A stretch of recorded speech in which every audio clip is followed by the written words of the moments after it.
So everyone, कैसे हैं आप सभी लोग। आई होप आप लोग सभी सेफ होंगे। सो गाइस, जैसा कि कॉन्सेप्ट बेस्ड स्टडी की सीरीज चल रही है, लेक्चर 1, 2, 3 मैं ऑलरेडी प्रोवाइड करवा चुका हूं। इन लेक्चर्स में मैंने आप लोगों के साथ सेपरेट कॉन्सेप्ट को डिस्कस किया हुआ है, जो कि एग्जाम पर्पज से बहुत ही ज़्यादा इम्पॉर्टेंट है, और एग्जाम में कैसे प्रेजेंट करना है आंसर्स को वो भी मैंने यहाँ पर बताया हुआ है आप लोगों को। आंसर्स जो है वो पॉइंट वाइज है, ठीक है, पैराग्राफ फॉर्म में नहीं है, पॉइंट वाइज है। और एमसीक्यूज किस तरीके से क्वेश्चंस जो हैं वो पूछे जाते हैं एग्जाम में, वो भी मैंने यहाँ पर डिस्कस किया हुआ है। तो गाइज, आज का जो लेक्चर है, लेक्चर नंबर 4, उसमें आप लोग को एक सेपरेट कॉन्सेप्ट मैं बताऊंगा, मार्जिनल कॉस्टिंग।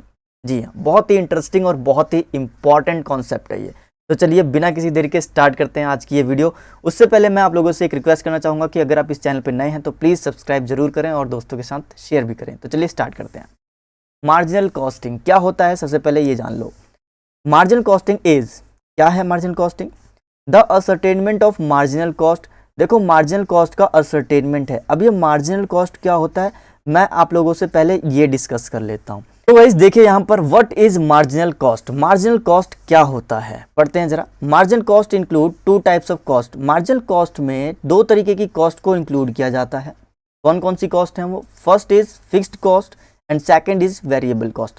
तो यहाँ से आपका एक नंबर का एमसीक्यूज बन जाता है कि मार्जिनल कॉस्ट में कौन कौन सी कॉस्ट इंक्लूड की जाती हैं, fixed cost and variable cost. चलो आगे बढ़ते हैं।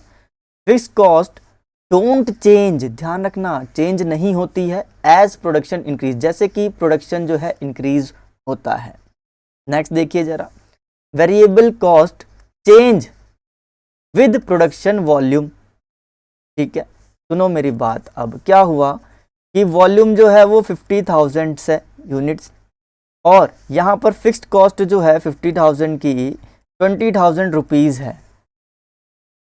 तो मैं बात कर रहा हूँ कि वॉल्यूम इंक्रीज होने पर 60,000 की फिक्स्ड कॉस्ट क्या होगी? Fixed cost don't change as production increase, same ही रहेगी, 20,000 ही रहेगी, ध्यान रखना ये बात। लेकिन वेरिएबल कॉस्ट में ऐसा नहीं होता है। ओके, वेरिएबल कॉस्ट अगर 50,000 के लिए आपका 1,00,000 रुपये है, 50,000 के लिए 1,00,000 रुपये है, तो 60,000 के लिए कितना होगा? वैसे किस तरीके से निकालोगे तो मैं आप लोग को बता दूं। 50,000 के लिए आपका जो वेरिएबल कॉस्ट है वो 1,00,000 है, तो 60,000 के लिए कितना होगा? यहाँ पर 40 से 40 इज इक्वल टू आप लोगों के पास आ जाता है कितना? यहाँ पर आ जाएगा आप लोगों के पास 1,20,000। तो देखिए, 50,000 के लिए 1,00,000 है और 60,000 के लिए 1,20,000 है। और एक बात, यहाँ पर यूनिट वाइज जो वेरिएबल कॉस्ट है वो चेंज नहीं होगा, बट टोटल में आपका चेंज हो जाएगा, ध्यान रखना। और फिक्स्ड कॉस्ट जो है नो चेंज। चलिए आगे बढ़ते हैं हम अपने नेक्स्ट टॉपिक की तरफ। अरे हाँ, यहाँ पर देखो, मैं एक फॉर्मूला बताना भूल गया। मार्जिनल कॉस्ट का जो फॉर्मूला होता है, change in cost upon change in quantity. Most important है ये फॉर्मूला, क्योंकि इसके बेस पर मैं एक एग्जांपल बताने वाला हूँ और पुट करके बताऊंगा कि मार्जिनल कॉस्ट किस तरीके से निकाली जाती है, किस तरीके से डिफाइन करोगे आप मार्जिनल कॉस्ट को। क्योंकि हमें जो है प्रॉफिट को असर्टेन करना होता है। प्रॉफिट को असर्टेन करने से पहले हमें टोटल कॉस्ट का मालूम होना बहुत ही ज्यादा जरूरी है। चलिए तो आगे देखिए यहाँ पर, and the effect on profit. Profit पर क्या इफेक्ट पड़ेगा अगर आप वॉल्यूम में चेंज करते हैं या फिर वही सेम आउटपुट में चेंज हो जाए? तो क्या करोगे आप? डिफ्रेंशिएट करोगे किस चीज़ का? Fixed cost and variable cost का। ये हो गया आपका मार्जिनल कॉस्टिंग। नेक्स्ट देखो, इस पॉइंट में बताया गया कि मार्जिनल कॉस्टिंग का जो सिनोनियम्स हैं वो ये सारे हैं। क्या? डायरेक्ट कॉस्टिंग हो गया आपका, कंट्रीब्यूटिंग कॉस्टिंग हो गया, variable costing, comparative costing, differential costing, incremental costing are used more or less synonymously with marginal costing. Okay guys, चलिए नेक्स्ट पॉइंट पर बढ़ते हैं आगे।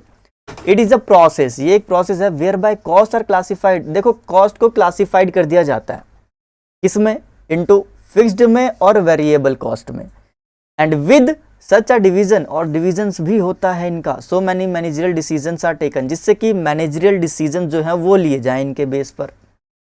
चलो लास्ट देखो, लास्ट पॉइंट। अब the essential feature of marginal costing is division of total cost. Division करना है टोटल कॉस्ट का, और ये ऑलरेडी अंडरस्टैंडेबल है कि टोटल कॉस्ट जो होता है वो कॉम्बिनेशन होता है किसका, फिक्स्ड कॉस्ट और वेरिएबल कॉस्ट का। तो उनका डिविजन्स करना भी बहुत ही ज़रूरी है, विदाउट विच, इसके बिना भाई आप लोग जो है मार्जिनल कॉस्टिंग में एंट्री नहीं होगी आप लोगों की, ठीक है। ये एग्जिस्ट नहीं करेगा जब तक कि इन दोनों का यानी कि फिक्स्ड और वेरिएबल कॉस्ट का डिवीजन ना हो। चलो आगे बढ़ते हैं हम अपने नेक्स्ट स्लाइड की तरफ। यहाँ पर मैंने आप लोग को ये समझा दिया है। चलो फिर आगे एक एग्जाम्पल ले लेते हैं इसके बेस पर। मार्जिनल आपको एक एग्जाम्पल के थ्रू मैं और क्लियर कर देता हूँ। क्या कहता है एग्जाम्पल। सबसे पहले मैं आपको ये बता दूं कि यहाँ पर कोई इक्विपमेंट है जिसकी कॉस्ट है 100 रुपीज़।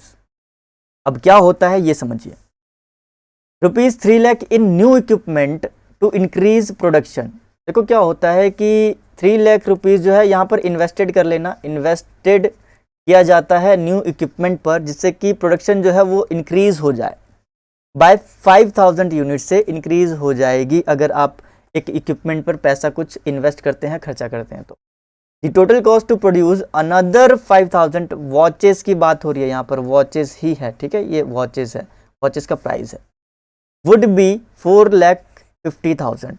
क्या कह रहा है कि अगर आपको और 5000 यूनिट्स बढ़ानी है तो आप लोगों को क्या करना होगा, 4,50,000 का इन्वेस्टमेंट करना होगा। ओके चलिए, so the marginal cost would increase too, तो मार्जिनल कॉस्ट जो है वो कितने तक इंक्रीज हो जाएगी यहाँ पर ये बताना है आप लोगों को। और the manufacture would need to raise the rupees, कितना उसको अमाउंट रेज करना पड़ेगा ये भी बताना है। प्राइस पर वॉच की बात कर रहा है, टू सी अ प्रॉफिट और find a more cost effective manufacturing process. तो चलिए करते हैं। सबसे पहले तो मैं आप लोगों को बता दूं कि लास्ट स्लाइड में लेना चाहूँगा आप लोगों को यहाँ पर। तो गाइस देखिए उस एग्जाम्पल को लेकर मैं यहाँ किस तरीके से फॉर्मूले में पुट करके आंसर को निकालता हूँ। तो हमें क्या निकालना है, मार्जिनल कॉस्ट निकालना है, ठीक है। चेंज इन कॉस्ट की बात की जाए तो चेंज इन कॉस्ट कितना हुआ है, कहा गया है कि देखो 3 लाख तो आप क्या कर लो, इन्वेस्टमेंट कर लो, प्लस क्या कर लो 4,50,000 और भी खर्चा किया जा रहा है, और कितने यूनिट्स बढ़ाने के लिए, 5000 यूनिट्स को बढ़ाने के। तो टोटल खर्चा देखा जाए तो आप कितना कर रहे हो, 7,50,000 फॉर 5000 यूनिट्स के लिए, ठीक है जी। तो यहाँ से 30 से 30 कट हो गया, और आप इसको अगर कट करते हो तो आपके पास आता है कितना, ₹150। देखो मैंने पहले क्या कहा था कि 100 रुपीज़ है पर वॉचेस कॉस्ट। नाउ जब आपने इन्वेस्टमेंट की है, फिक्स्ड कॉस्ट लगाया है, तो आपके पास प्राइस जो है वो वेरी कर रहा है। आपका कितना हो गया अब 150 का, यानी कि यहाँ पर तो देखिए आप लोगों को जो प्राइस है वो कितना मिल रहा है अब 150 का, और पहले कितना था 100 का, यानी कि चेंजेस कितना हो गया 50 rupees, which is profit earned हो रहा है आपका यहाँ पर। देखो कहने का मतलब ये है कि अगर आप एक एडिशनल यूनिट भी क्या करते हो, प्रोड्यूस करते हो ना, तो कॉस्ट वेरी कर जाएगा। यानी कि कॉस्ट पहले आपकी ज़्यादा लग रही थी, अब जो है कम लगेगी, ठीक है।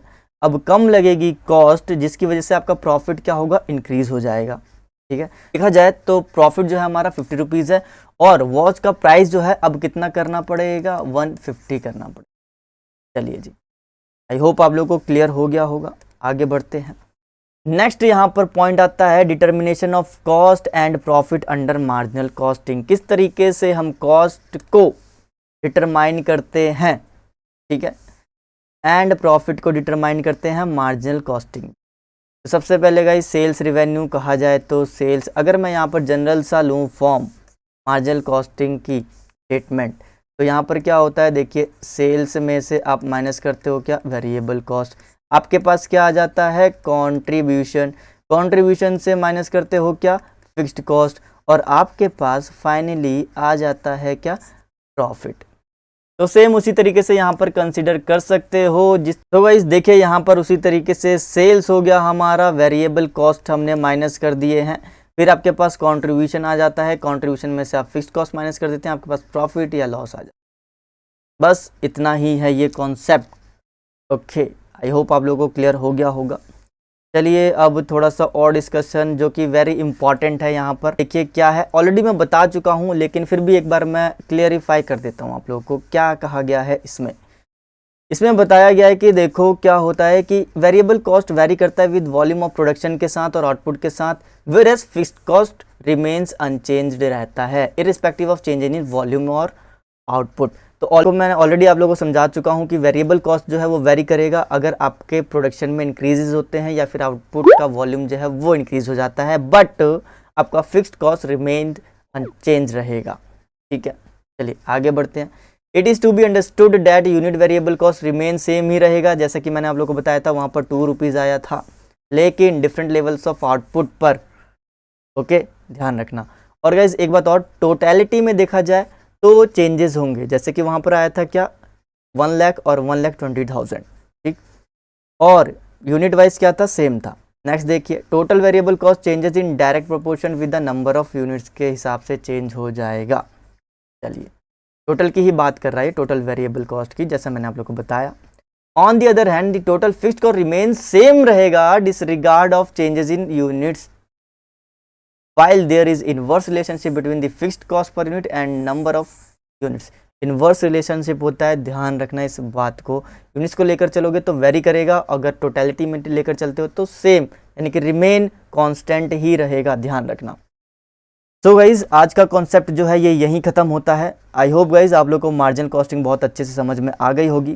फिक्स्ड कॉस्ट और वेरिएबल कॉस्ट को लेकर किस तरीके से ट्रीटमेंट होती है वो भी समझ में आ गया होगा। यहाँ पर मार्जिनल कॉस्टिंग का जो फॉर्मेट है वो भी आप लोगों को समझ में आ गया होगा।